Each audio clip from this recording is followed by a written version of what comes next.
Hello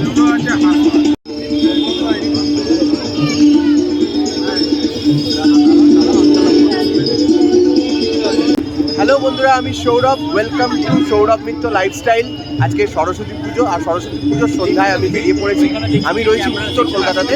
উত্তর কলকাতার যে সমস্ত পুজো মণ্ডপ রয়েছে সেই কটা সরস্বতী পুজো মণ্ডপ তোমাদের সাথে শেয়ার করবো, তাই দেখতে থাকো আর সঙ্গে থাকো।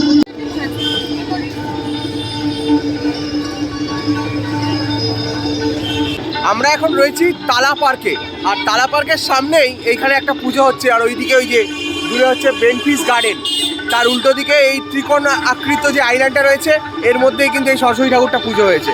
আমরা এবার যাচ্ছি তালাপত্রয়ের ঠাকুর দেখতে।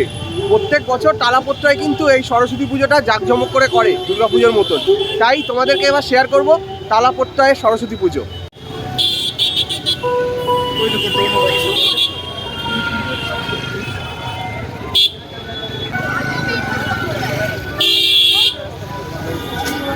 দেখো এই যে আলোকসজ্জা, এই দেখে কিন্তু কেউ বলবে না যে এটা সরস্বতী পুজোয় এত সুন্দরভাবে খরচা করা হয়েছে, এত সুন্দরভাবে সাজিয়ে তোলা হয়েছে। মানে দুর্গা পুজোর পর তালাপত্রয় যেন ফুটিয়ে তুলছে, শারদোৎসবকে যেন রেখে দিয়েছে আমাদের মনের অন্তরে। তাই আলাদা একটা অনুভূতি এখানে এসে ফিল করছি। হ্যাঁ,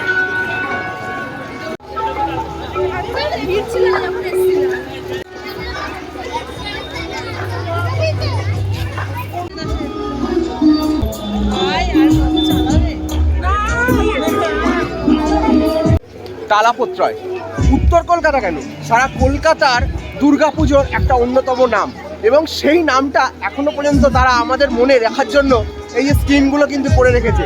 দেখতে পাচ্ছ এই স্ক্রিনগুলো তোমাদেরকে দেখাচ্ছি। যারা এসছো দুর্গাপুজোতে, এরা বড় বড় স্ক্রিনে কিন্তু অ্যাডভার্টাইজমেন্ট চলছে, কিন্তু সরস্বতী পুজোর মতন জায়গাতে যে এই অ্যাডভার্টাইজমেন্ট ভাবা যায় না। আবার দেখো লাইন পড়েছে এখানে, দেখো রীতিমতো লাইন পড়েছে আজকে, লম্বা লাইন।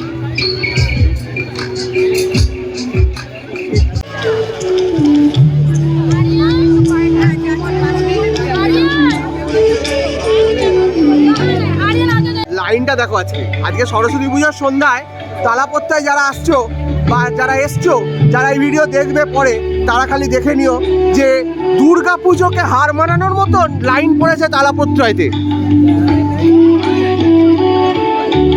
আমরা ভেতরে ঢুকতে পারিনি, তাই জন্য একদম এক্সিট পয়েন্টের সামনে দাঁড়িয়ে তোমাদেরকে দেখাচ্ছি জুম করে।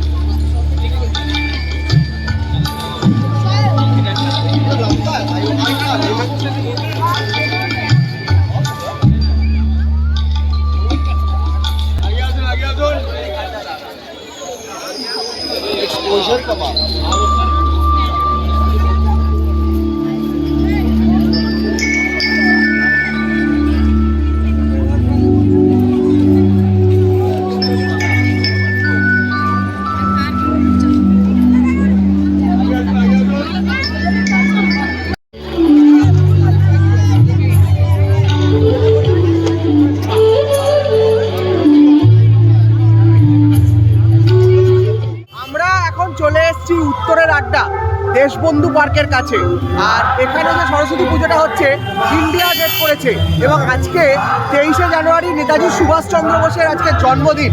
সেই উপলক্ষে একটা ওরা অনুষ্ঠান করছে, যেটা আমরা দেখতে পাচ্ছি স্ক্রিনে ভেসে উঠছে, সেটাও তোমাদের সাথে শেয়ার করব।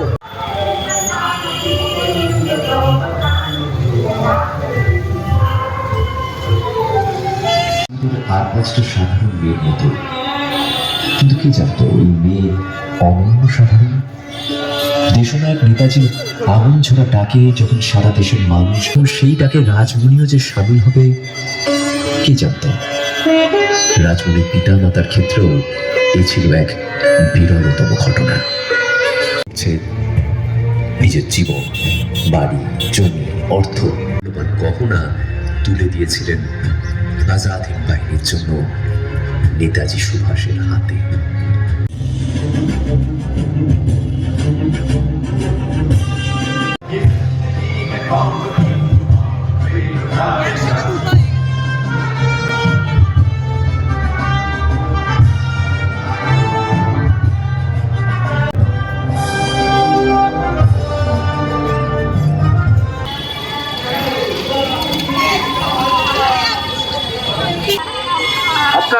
দর্শক আসন সংগ্রহ করুন।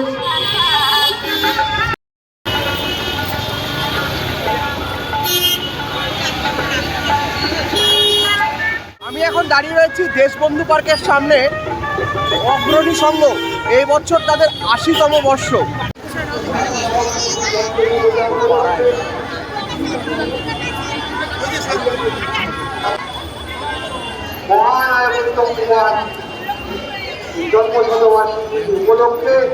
দেশবন্ধু পার্কের ঠিক উল্টো দিকেই এই অগ্রণী সংঘ। সরস্বতী পুজো 2026 এবছর তাদের ৮০তম বর্ষ।